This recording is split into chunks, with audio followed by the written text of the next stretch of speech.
When did you hook up with Pete Nice? So I had put out 2 independent singles in New York, and the second one was with a female beatbox called K Love, and K Love was managed by my DJ, who was this guy Grand Wizard Tony D, and they had a huge record in New York called Inspector Gadget.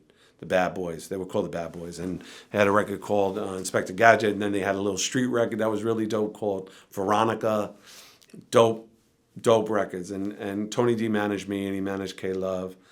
And he kept telling me about this dude that he knew from Brooklyn named Lumumba Carson. May he rest in peace. And Lumumba was managing this kid out of Queens who was also a white rapper named Pete Nice.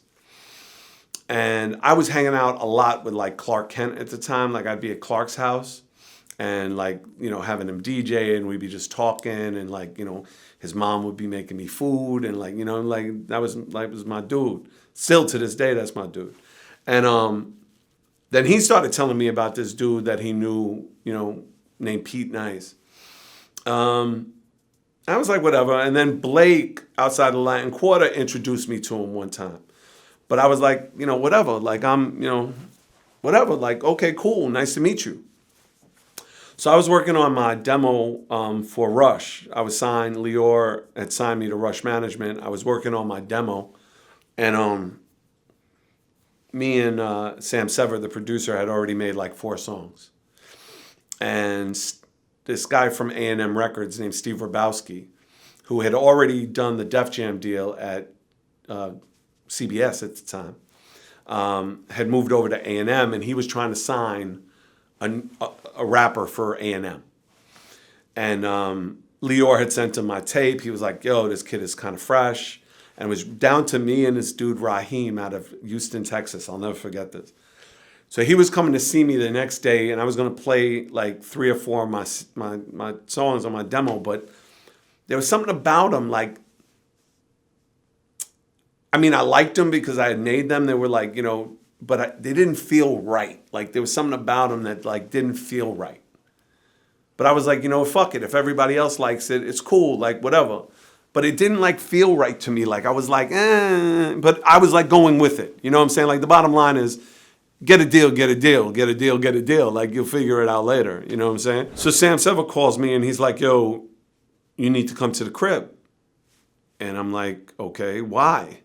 He's like, well, I know we're going to do this meeting with A&M and this dude Steve, but Dante Ross called me last night, and I guess this dude Pete Nice was in the studio, and he got stood up. Like he had bought his own studio time, and everybody that was supposed to look out for him stood him up.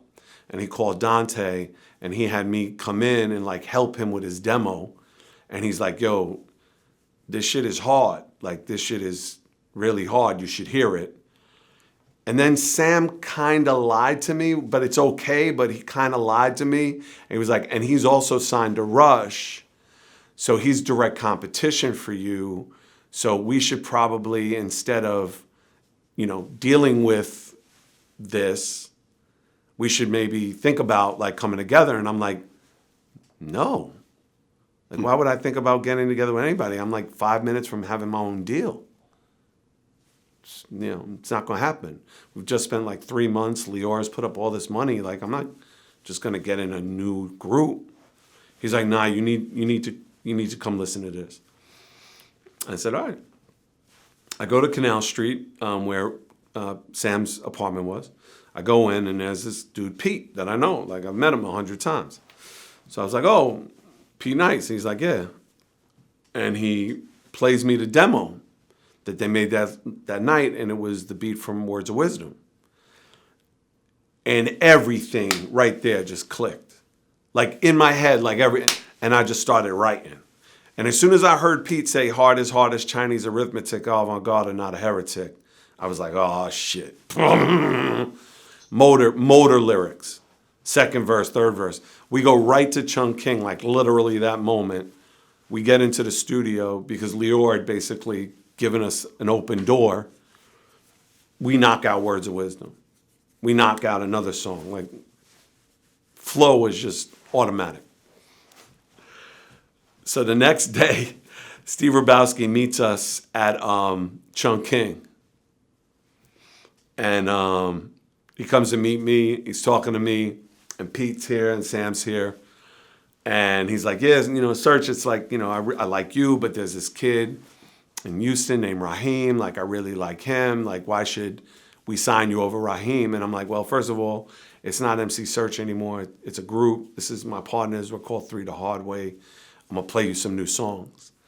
And I played him Words of Wisdom, and we played him another song, which was wound up becoming Triple Stage Darkness.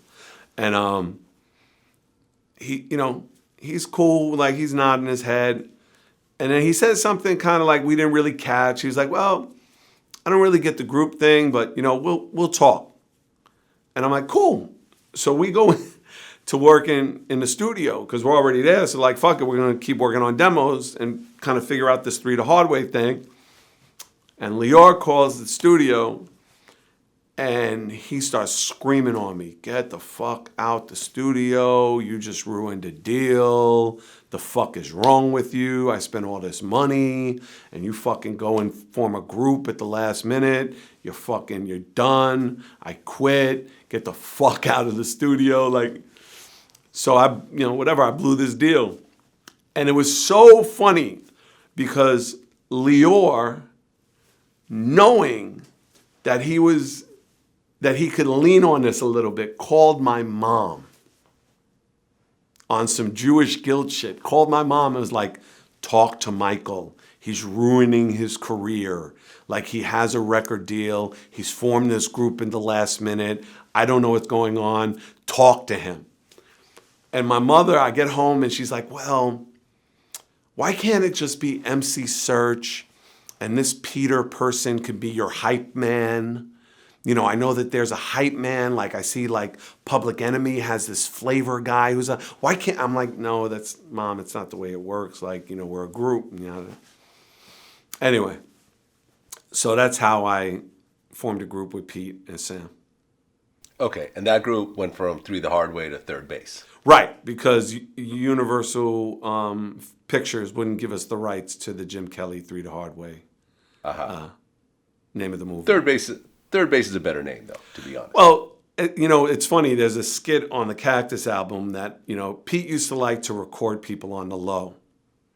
So right before Gasface, there's a skit that Pete privately recorded Russell when we were telling him the name of the group. And we're trying to convince him that we want to go with either Three Blind Mics or Three Hard Dicks. And then we drop Third Base as the third option. And he's like, yeah, no, Three Hard Dicks is good too, but third base. And then the beat comes in for Gasface. So yep. Yeah, I always loved that name. I mean, but there were things about that name that annoyed me because people would always misspell it in the beginning, B-A-S-E, and Serch would be S-E-A-R-C-H, like, and just little things, like, but I was really, because I spent a lot of time like writing for Houdini and all of that, like the lyric that they said in Big Mouth, you can say what you want, but just spell my name right. Like, that was like a real respect thing for me. Like, if you couldn't figure out that my name didn't have an A in it, like, then you really weren't paying attention. And how much did you really give a fuck about, like, so it's just like, you can say what you want, just spell my name right.